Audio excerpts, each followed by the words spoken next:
Hi friends, ಇವತ್ತಿನ ವಿಡಿಯೋಗೆ ಸ್ವಾಗತ. ಇವತ್ತು ಬೀವನಮಾಸೆ ಇರೋದ್ರಿಂದ ಬೆಳಿಗ್ಗೆ ಬಾಗಿಲನ್ನೆಲ್ಲ ತೊಳೆದು ರಂಗೋಲಿ ಹಾಕಿ ದೇವರ ಪೂಜೆನೆಲ್ಲ ಬೇಗ ಮಾಡ್ಕೊಂಡೆ.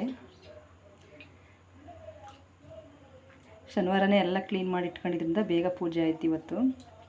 ಮತ್ತು ಬೀವನಮಾಸೆ ಇರೋದ್ರಿಂದ ನಮ್ಮ ಮನೆಯವ್ರಿಗೆ ಪೂಜೆ ಮಾಡೋದಕ್ಕೆ ನಮ್ಮ ಯಜಮಾನ್ರಿಗೆ ಪೂಜೆ ಮಾಡೋದಕ್ಕೆ ನೋಡಿ ಈ ಥರ ಪೂಜೆ ಮಾಡ್ತಿದ್ದೀನಿ. ಫಸ್ಟ್ ನಾನು ಗಣೇಶನಿಗೆ ಪೂಜೆ ಮಾಡ್ತೀನಿ. ಯಾವುದೇ ಕೆಲಸ ಮಾಡಬೇಕಾದ್ರೂ ಫಸ್ಟು ಗಣೇಶನಿಗೆ ಪೂಜೆ ಮಾಡಬೇಕು. ಆದ್ದರಿಂದ ನಾನು ಸಗಣಿನಲ್ಲಿ ಗಣೇಶನ ಮಾಡಿ ಅದಕ್ಕೆ ಅಕ್ಷತೆ ಹೂವು ಎಲ್ಲ ಹಾಕಿ ಫಸ್ಟ್ ಹೋಯ್ತು.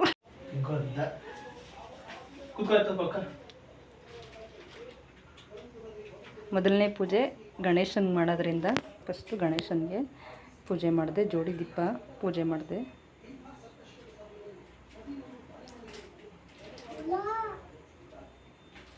ನೋಡಿ ಈ ಥರ ಒಂದು ತಟ್ಟೆನೆಲ್ಲ ಅಕ್ಕಿ ಇಟ್ಕೊಂಡು ಮಾಮೂಲಿ ಹೂವು, ಗಣೇಶ, ಜೋಡಿ ದೀಪ, ಎಲೆ ಅಡಿಕೆ, ಬಾಳೆಹಣ್ಣು, ಅಕ್ಷಿಗಂಧ, ಕಡ್ಡಿ ಮತ್ತು ಕರ್ಪೂರ ಎಲ್ಲ ಇಟ್ಕೊಂಡು ಒಂದು ತಟ್ಟೆನಲ್ಲಿ ಕೆಂಪಾರತಿ ಮಾಡಿ ಇಟ್ಕೊಂಡಿದ್ದೆ. ಫಸ್ಟ್ ಗಣೇಶನ ಪೂಜೆ ಮಾಡಿದ್ಲೆ.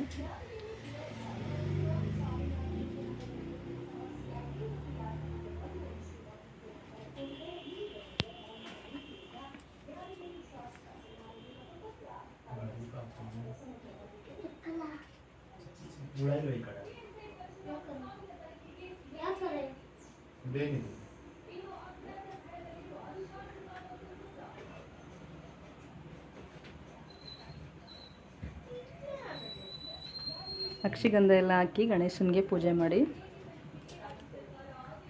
ಆಮೇಲೆ ನಮ್ಮ ಮನೆಯವ್ರಿಗೆ ಪಾದ ತಟ್ಟೆ ಇಟ್ಟು ಚುಂಬಲ್ ನೀರು ತಗೊಂಡು ಪಾದ ತೊಳೆದು ಅದಕ್ಕೆ ಅರಿಶಿನ ಕುಂಕುಮನೆಲ್ಲ ಇಟ್ಟು ಹೂ ಮುಡಿಸಿ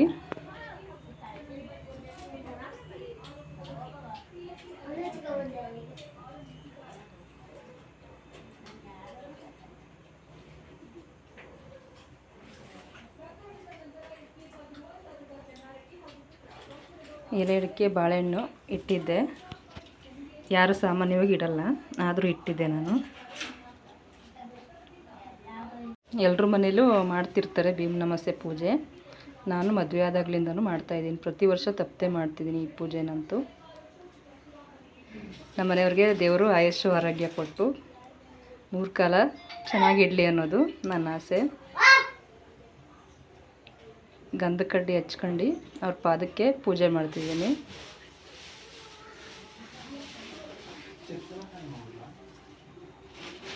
ಮತ್ತು ಕರ್ಪೂರ ಹಚ್ಕೊಂಡು ಕರ್ಪೂರದಲ್ಲಿ ಒಂದ್ಸರಿ ಪೂಜೆ ಮಾಡ್ತಿದ್ದೀನಿ.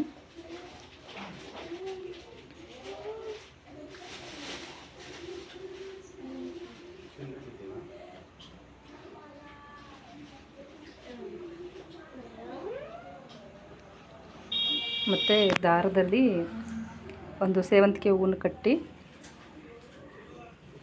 ಅದನ್ನು ರಥದ ದಾರದ ಥರ ಮಾಡಿದ್ದೆ. ಅದನ್ನು ಅವ್ರಿಗೆ ಕಟ್ತಿದ್ದೀನಿ.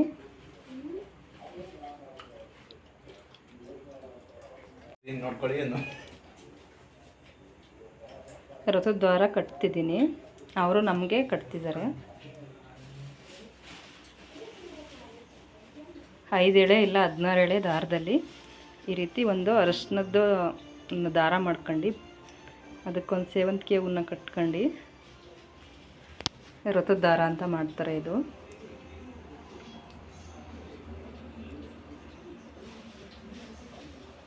ಮತ್ತು ಅವ್ರಿಗೆ ಕೆಂಪಾರತಿ ತಗ್ತಿದ್ದೀನಿ. ಒಂದು ತಟ್ಟೆನ ರೆಡಿ ಮಾಡಿ ಇಟ್ಕೊಂಡಿದ್ದೆ ಫಸ್ಟೇ.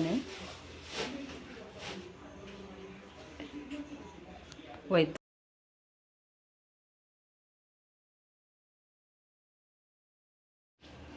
ಅವರು ಅರಿಶಿನ ಕುಂಕುಮ ಎಲ್ಲ ನನಗಿಡ್ತಿದ್ದಾರೆ.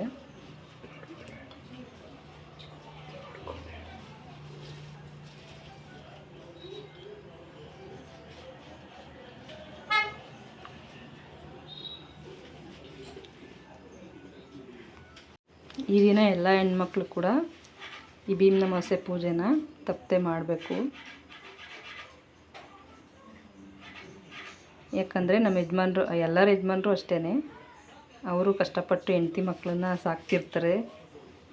ಅದಕ್ಕೋಸ್ಕರ ಅವರು ಚೆನ್ನಾಗಿರಲಿ, ಅವ್ರಿಗೂ ಆಯಸ್ಸು ಆರೋಗ್ಯ ಕೊಟ್ಟು ದೇವರು ಕಾಪಾಡಲಿ ಅಂತ ನಾವು ದೇವ್ರ ಹತ್ರ ಬೇಡ್ಕೋಬೇಕು. ಕೆಂಪಾರತಿನೆಲ್ಲ ಮಾಡಿ ಮತ್ತು ನಮ್ಮ ಯಜಮಾನ್ರ ಹತ್ರ, ನಿಮ್ಮ ಯಜಮಾನ್ರ ಕೈಗೆ ಅಕ್ಷತೆ ಕೊಟ್ಬಿಟ್ಟು ಅವ್ರ ಪಾದ ಸಣ್ಣ ಮಾಡ್ಕೊತಿದ್ದೀನಿ. ಮತ್ತು ಅವ್ರ ಕೈಗೆ ಎಲೆ ಅಡಿಕೆ ಬಾಳೆಹಣ್ಣನ್ನು ಕೊಟ್ಟೆ. ನಮ್ಮ ಮನೆಯವರು ದುಡ್ಡು ಕೊಡೋಗಪ್ಪ ನಿಮ್ಮ ಅಮ್ಮನಿಗೆ ಅಂತ ಹೇಳ್ತವ್ರೆ. ನಮಸ್ತೆ ಪೂಜೆ ಆಯಿತು ಅಂತ ಹೇಳ್ಬೇಕು. ಇಷ್ಟು ಭೀಮ್ ನಮಸ್ತೆ ಪೂಜೆ ಆಯಿತು. ಅಷ್ಟರಲ್ಲಿ ನನ್ನ ತಮ್ಮ ಊರಿಂದ ತರಕಾರಿ ಹಣ್ಣು ಎಲ್ಲ ತೊಗೊಬಂದ. ನಾವು ಆರ್ಗ್ಯಾನಿಕ್ ಅಂತ ನೆನ್ನೆ ಹೇಳಿದ್ವಲ್ಲ ನೋಡಿ, ಯಾವುದೇ ರೀತಿಯ ಕೆಮಿಕಲ್ಸು ಏನು ಬೆಳೆಸಲ್ಲ, ಇದಕ್ಕೆ ಆರ್ಗ್ಯಾನಿಕ್ಕಾಗಿ ಮಾಡ್ತಾರೆ. ಗೊಬ್ಬರನೆಲ್ಲ ಹಾಕಿ ಪಪ್ಪಾಯ ಮತ್ತು ಬಾಳೆಹಣ್ಣು, ಬದನೆಕಾಯಿ ನೋಡಿ ಎಷ್ಟೊಂದು ಚೆನ್ನಾಗಿದೆ. ಬದನೆಕಾಯಿ ಈ ಥರ ಸಿಗೋದೇ ಇಲ್ಲ ಮಾರ್ಕೆಟ್ಗಳಲ್ಲಿ. ಇದೊಂದು ಬದನೆಕಾಯಿ ಮತ್ತು ಕೊತ್ತಂಬರಿ ಸೊಪ್ಪು, ಸಬ್ಸಿಗೆ ಸೊಪ್ಪಿದು ಒಂದು, ಸೀಬೆಕಾಯಿ, ಇದು ಊಟಿ ಆ್ಯಪಲ್ ಅಂತ ತಂದಿದ್ದಾನೆ. ಮತ್ತು ಇದು ನುಗ್ಗೆ ಸೊಪ್ಪು ತುಂಬ ಚೆನ್ನಾಗಿರುತ್ತೆ ಫ್ರೆಂಡ್. ನುಗ್ಗೆ ಸೊಪ್ಪು ಸ್ವಲ್ಪನೂ ಕೈ ಆಗಲ್ಲ ಅದು. ಮತ್ತು ಇದು ಗೊತ್ತಿರಬೇಕು ಫ್ರೆಂಡ್ಸ್ ನಿಮಗೆ, ಕರಳೆ ಇದು ಕಿಡ್ನಿ ಸ್ಟೋನ್ ಇರೋರೆಲ್ಲ ಜಾಸ್ತಿ ತಿಂತಾರೆ. ಬಿದಿರು ಕಡಲೆ ಅಂತಾರಲ್ಲ, ಅದು ಇದು ಬಿದಿರುದು ಚಿಗುರು. ಇದನ್ನು ಸಾಂಬಾರು ಮಾಡಬೇಕು. ಇವತ್ತು ಮಾಡಲ್ಲ, ನಾಳೆ ಮಾಡ್ತೀನಿ. ಮತ್ತು ಇದು ಮೂಲಂಗಿ, ಮತ್ತು ಇದು ಪಾಲಕ್ ಸೊಪ್ಪು, ಮತ್ತು ಇದು ಅಲಸಂದೆಕಾಯಿ, ಬಾಳೆಗೊನೆ ಎಲ್ಲ ತಂದಿದ್ದಾನೆ ನೋಡಿ ಫ್ರೆಂಡ್ಸ್. ಇಷ್ಟೊಂದು ತರಕಾರಿ ಬರುತ್ತೆ ನನಗೆ ವಾರಕ್ಕೆ. ವಾರನೂ ತಂದುಕೊಡ್ತಾನೆ ನನ್ನ ತಮ್ಮ. ಏನು ತೊಗೊಳೋದೇ ಇಲ್ಲ ತರಕಾರಿ ನನ್ನ ಅಂಗಡಿಗಳಲ್ಲಿ, ಯಾವ ಬೆಳೆದಿರೋದ್ರಲ್ಲೇ ಇದನ್ನೇ ಮಾಡ್ತಿರ್ತೀನಿ ದಿನ. ಇದರಲ್ಲೇ ಎಷ್ಟೊಂದು ಅಡುಗೆಗಳು, ವೆರೈಟಿ ಅಡುಗೆಗಳು ಮಾಡ್ಬೋದು ಗೊತ್ತಾ ಫ್ರೆಂಡ್ಸ್. ನೋಡಿ ಫ್ರೆಂಡ್ಸ್, ನನಗೆ ಆ ಕರಳೆ ತುಂಬ ಇಷ್ಟ ಆಯಿತು ಫ್ರೆಂಡ್ಸ್. ಕರಳೆ ತಂದಿರೋದು ನೋಡಿ, ಅದನ್ನು ನೋಡ್ಬಿಟ್ಟು ಕೈಯಲ್ಲಿ ಎತ್ಕೊಂಡು ಇನ್ಬಿಟ್ಟು ನೋಡ್ತಿದ್ದೆ ನಾನು, ಎಷ್ಟು ಚೆನ್ನಾಗಿದೆ ನೋಡಿ ಫ್ರೆಂಡ್ಸ್. ಅಲ್ಲೇ ಕ್ಲೀನ್ ಮಾಡ್ಕೊಂಡು ತಂದಿದ್ದಾನೆ. ಇದನ್ನು ರಾತ್ರಿ ನೆನೆಸ್ಬಿಟ್ಟು, ನೀನು ಒಂದಿನ ನೆನೆಸ್ಬಿಟ್ಟು ಆಮೇಲೆ ಮಾಡಬೇಕು, ಚೆನ್ನಾಗಿರುತ್ತೆ. ಇದೇನು ಹಣ್ಣು ಅಂತ ಹೇಳಿ ಫ್ರೆಂಡ್ಸ್. ನನ್ನ ತಮ್ಮ ತೋಡ್ತೀನಿ ತೊಗೊಂಬಂದಿದ್ದಾನೆ, ಗೆಸ್ ಮಾಡಿ ಹೇಳಿ.